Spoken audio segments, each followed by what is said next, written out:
confirm you can see my screen. No, you cannot see my screen, right? All right. Now you should be seeing my screen.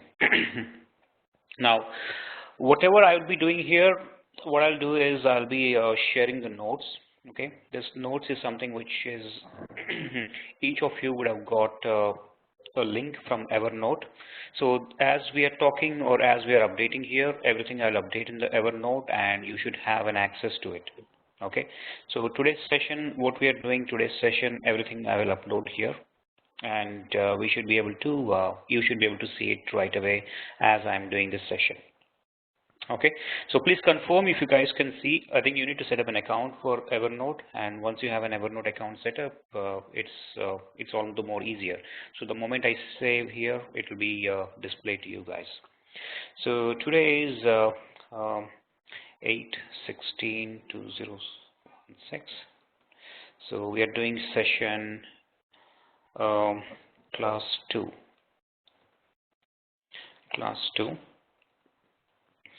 So today what we'll do is we'll talk about Hadoop ecosystem components.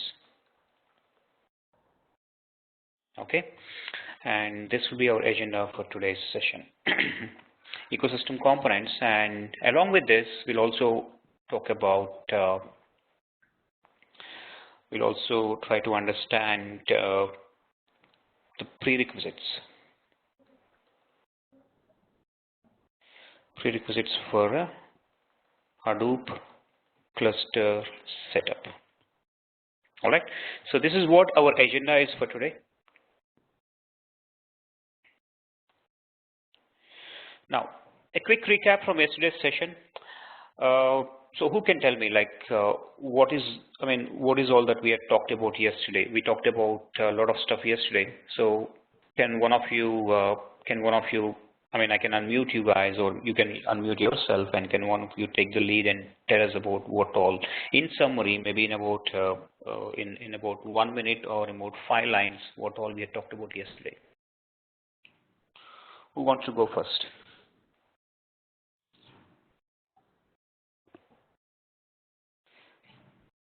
Come on, guys. Sandeep, you?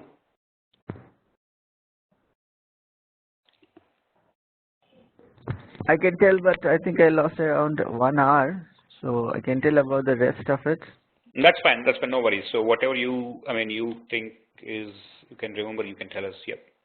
Just want to do a quick recap. Okay. Nothing less. Just that whatever we have talked about yesterday. I just want everyone to, just to rephrase it, or just trying to have it on top of their mind before we get into today's session. Yeah. Please go ahead, Sandeep. Okay. Sure. So we understood what kind of architecture Hadoop has. It is a master and slave architecture instead of a peer-to-peer networking architecture, where we have a master, which is the name node, and we have the slaves, which are the data nodes. And the data nodes communicate with the master nodes to tell the master node that they're alive every 3 seconds. And we have the data which is stored in the data node is stored in the Hadoop file system, which we call in short as HDFS. And in HDFS, we the default replication factor, which means that each file which is stored in HDFS is stored in 3 parts. So the replication factor is 3 by default for each file. And yeah, we also talked about the block size, right? So oh yeah, the block size. So the block size by default is 64 MB, and of course it can be changed. Any configuration in Hadoop is changeable. We have to edit the respective configuration file, and we also talked about how to calculate the block size for how to calculate how many blocks files will have. Given let's put it this way. Given a size of the file, how many blocks it will be made up of, and we also talked about how many in total, with replication included, in total, how many total blocks we'll be having. That's right. Yes. Perfect. Nice summary. Thanks, Sandeep. So I mean, that's what you summed up in the last 1 hour that we talked about. So previous to that, when you logged in, right, before you logged in, we talked about a little bit on introduction to big data. Then we talked about how big data has been handled traditionally, and we also talked about the traditional distributed systems. All right, and then we introduced. So I have introduced you guys to starting from big data is what we started. We understood big data. What is big data? Then we saw what are the challenges with big data, and we saw how the not the challenges. First, I mean, the next sequence is we understood what are the solutions available, like your traditional distributed systems, which handle your big data. Then what are the challenges, some of the challenges with your traditional distributed systems, like your network bandwidth, like your processor being slow and processor being sitting idle. So that's what we talked about. So importantly, what we understood was taking the data to the CPU is what we talked about. Right? The traditional systems, we understood that we are taking the data to the CPU. So with all these challenges encountered, we came to a new conclusion, or I mean, the new application which we are talking about, which is a new solution, which is Hadoop, wherein we are taking the processing to where the data is residing. It's just the quite opposite to what it is doing with the distributed systems. The core logic is same. Okay, always remember, one person doing a job in 10 minutes, 10 people doing the same job in 1 minute. Okay, that means the processing is distributed across multiple people. Okay, that's what is very, very important. Okay, and thanks for the summary, guys. Summary, Sandeep. So today's session, what we'll do is I'll try to draw again. Some of you will have some questions like what I mean, we talk about Hadoop. So I've been talking about HDFS till now all the while. Then I have given a question mark here, HDFS plus something else. Right, Hadoop is equal to HDFS plus something else. What is that something else is, let me write this, class nodes, okay, so that it's easier, so you don't need to write anything. So Hadoop, you can think of Hadoop as Hadoop equals HDFS plus MapReduce. Okay, HDFS plus MapReduce is what is Hadoop is. Now, what exactly is this? What exactly are these two things? This first thing is, you can think of it as HDFS as storage. Okay, so you're saying HDFS plus MapReduce. So the first thing is storage. HDFS is nothing but your storage. And what is a MapReduce? The MapReduce is your processing part.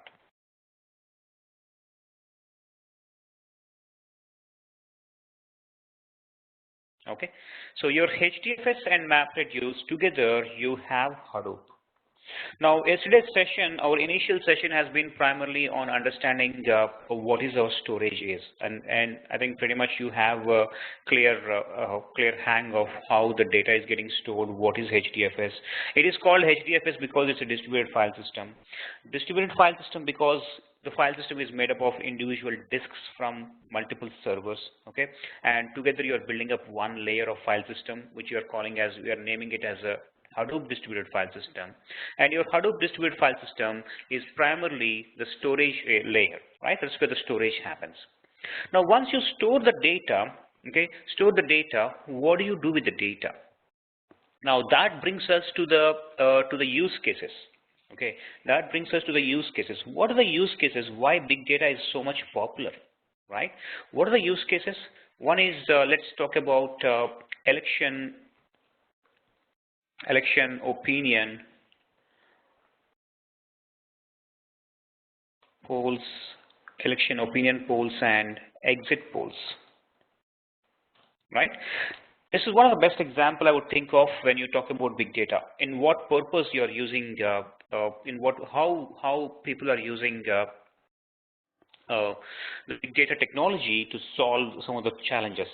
Now let's take the example of, say for example, you're doing an electioneering. Okay, say for example, there is a constituency, and in the constituency there are some elections, upcoming elections going to happen.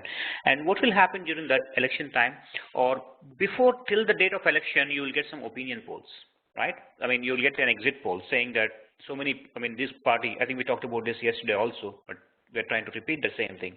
So the exit polls will indicate, the exit polls will tell you, I mean, before the election, the exit polls will tell you which party gets how many seats, okay, and I mean, what I mean, what percentage of seats goes to which candidates and how many people will be voting and all the patterns will be coming up. That's the exit polls. Once the elections happen, you'll get an opinion polls, right? The opinion polls will also indicate that after the election, so they come back and say that we have taken so many people's opinion and that's what they have given us. Now, what will happen is sometimes the opinion polls and the exit polls may be quite opposite, and sometimes they will be on the bullseye. That means it will be hitting exactly whatever the opinion polls or exit polls are predicting. That might be definitely for damn sure it is going to happen. But sometimes it may be contrary. That means it's quite opposite might be also be happening, right? So why is this it's happening exactly opposite? We have seen in the recent state elections, right? In some of the state elections.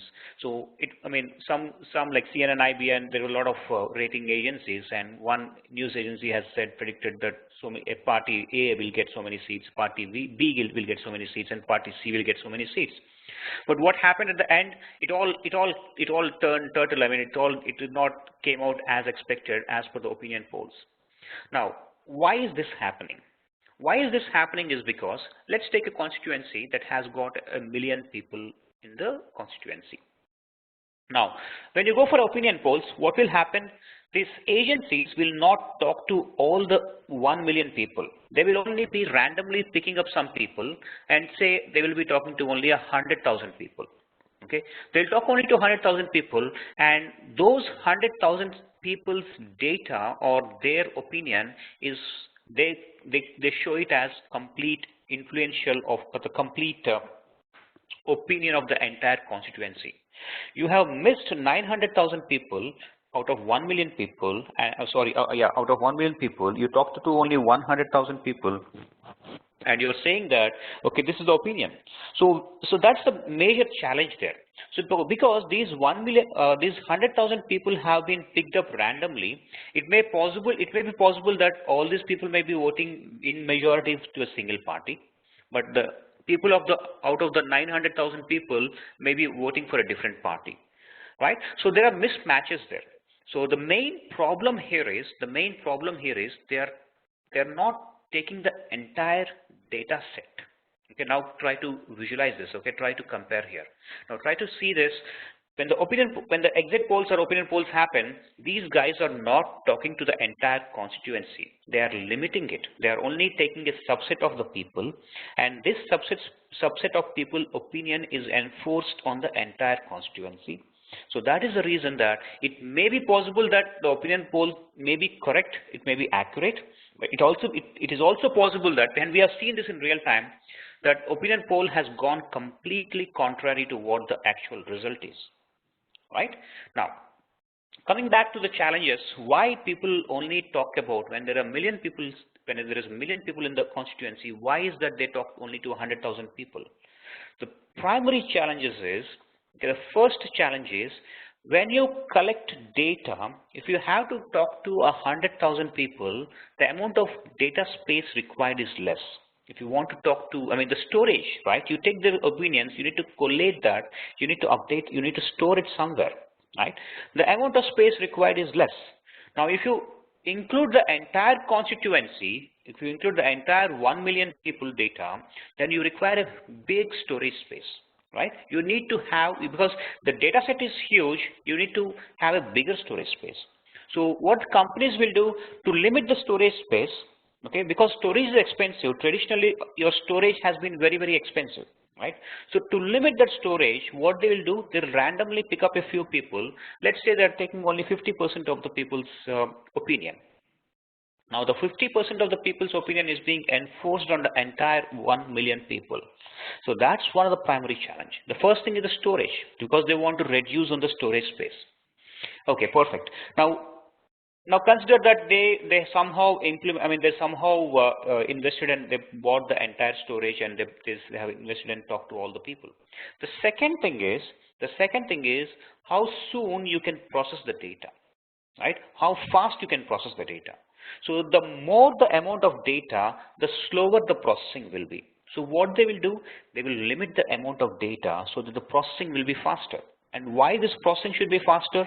The day when the elections happen, the news agency which gives you the right accurate results right at 7 p.m. at the prime time news time, that will be remembered always, and they will claim that yes, we have predicted this and we are the masters in that.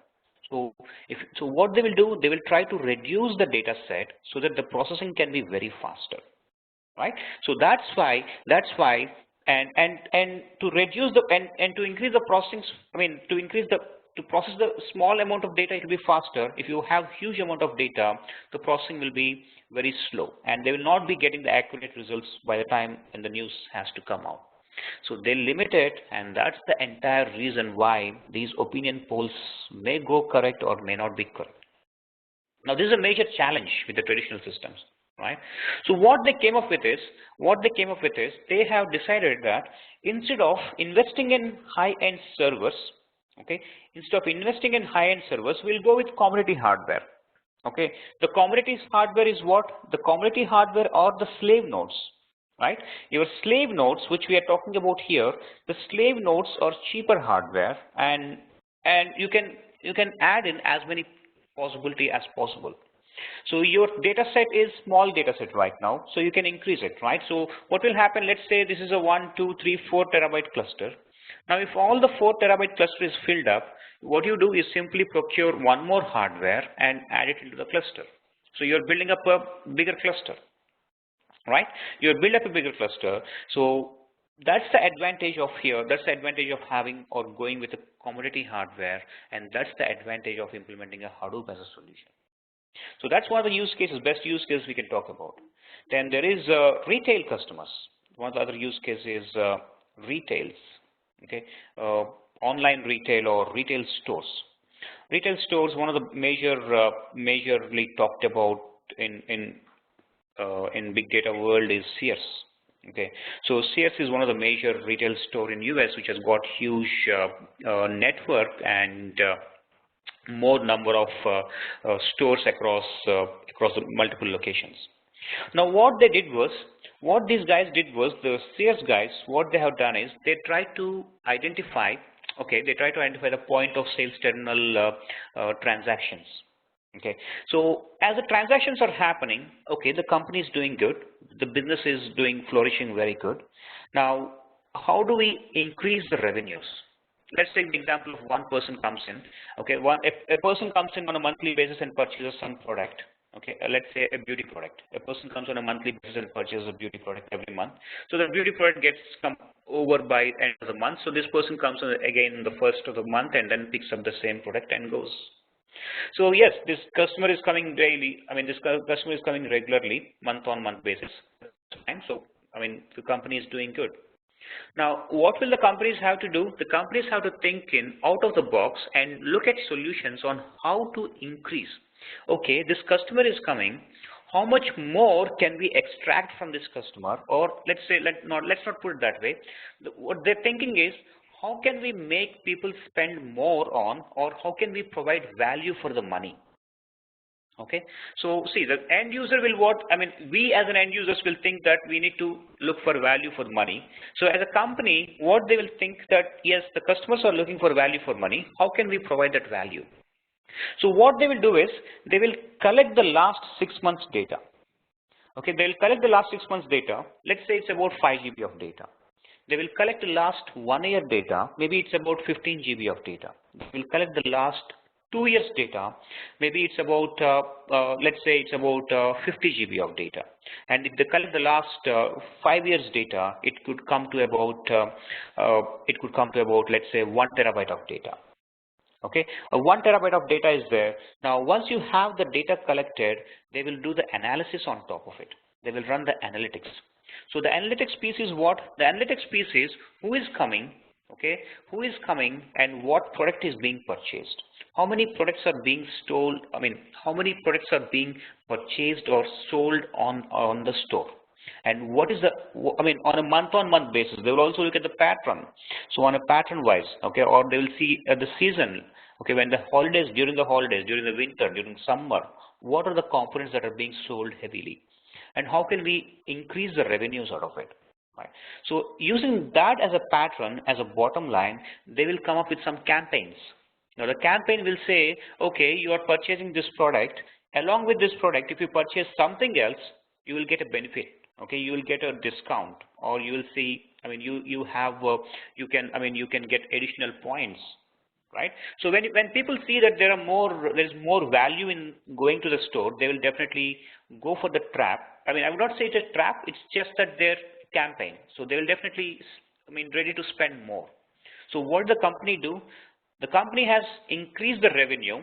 Okay, the company, let's say, okay, if we purchase this item, okay, along with this item you purchase item B, now you will get a discount on both of them, or you will get another third item for free. Now with this approach, you will see that the stocks are flying out of your stacks, and you're getting more money, right? So this is what companies will be using it. So that's how the big data has been coming into play, or is being started playing a major role. And that's how companies have started to realize the importance of historical data. Okay, so they want to store the data for the last 5 years. They want to store the data for the last 10 years. They want to store the data for the last 15 years. Once they store the data, so this entire data for the last 5 years, last 10 years, last 15 years, this piece of this data has got some golden pieces of information in that, right? If you take the last 1 year data, okay, you will get some accurate hit. If you increase that amount of data for the last 5 years, you will get to know, like, this season, okay, during the summer season, these are the items, these are the pieces, or these are the inventory people are purchasing. Okay, so that's the advantage. The companies have come to value the data. The companies have come to recognize the value of historical data. Now, earlier they were discarding all the data. Now, they were not discarding this data, right? They were not discarding this data. Hey, yeah, I'll just mute you. Kalyan, if you have any question, just type into the chat window. Okay, I put you on mute. All right. So, so this is how the companies have come to companies have come to recognize the value of the data and what they are doing. So historically, what companies will do is, let's talk about RDBMS. Now, into RDBMS has got some restricted amount of disk space. So they will only store, let's say, they will only store for 1 year data. The previous year's data, they will archive it. Now, with a new solution that we are talking about, will provide you more storage as well as processing power. Okay, the processing power is nothing but MapReduce. The processing power in the example that we talked about, the elections, right? The processing power is what? The processing power is nothing but analysis. So the entire Hadoop is nothing but store and process the data. Okay, you split it into two ways. You split it into two types. The first thing is store the data. The second thing is process the data. So the storage is called as HDFS. Okay, the storage component is called as HDFS, and the processing component is called as MapReduce. Why it is called a MapReduce, we'll go deeper into that. Okay, it requires some kind of a maturity to understand the MapReduce. So we'll talk about it in a short while, maybe next week, or let's try to see how we can squeeze in here, maybe in a couple of days, or I will try to introduce that to you next week. But try to understand that entire Hadoop is revolved around these two components. Okay, the first is storage, the second is processing. You collect the data, you store the data, as much of data as possible, okay, and then you you process the data, you run some analytics on top of it, right? You run some analytics on top of it. That's where the MapReduce component comes into picture. Okay, so with that in mind, I mean, there are a lot of use cases. I'm just giving you 2 use cases. Then there are the use cases of, say, e-commerce websites. E-commerce websites, you will see something called as a recommendation engines. What is a recommendation engine? I'm sure everybody has been on the e-commerce website like Amazon or like Amazon or eBay or Flipkart, right? So what will you do? I mean, typically, let's say I'm thinking of purchasing a new mobile phone. What would I do? I would actually search for the mobile phone. right? I will search for the mobile phone and say, I'll type in the mobile phone and say, I'll finalize, let's say some brand mobile phone I will finalize. Now, before I hit purchase, at the bottom, you will see, towards the bottom, you will also see that there are some recommendations, which indicate that people who have purchased this particular model has also bought an additional component. Right, that additional component could be like, say, a travel charger, or it's a additional memory card, or it's an additional I mean, you can say an additional what is it, cover for that, right? It's a case, so it can be anything, right? So how these recommendations come in? These recommendations come in because these e-commerce sites do not discard any information, any data.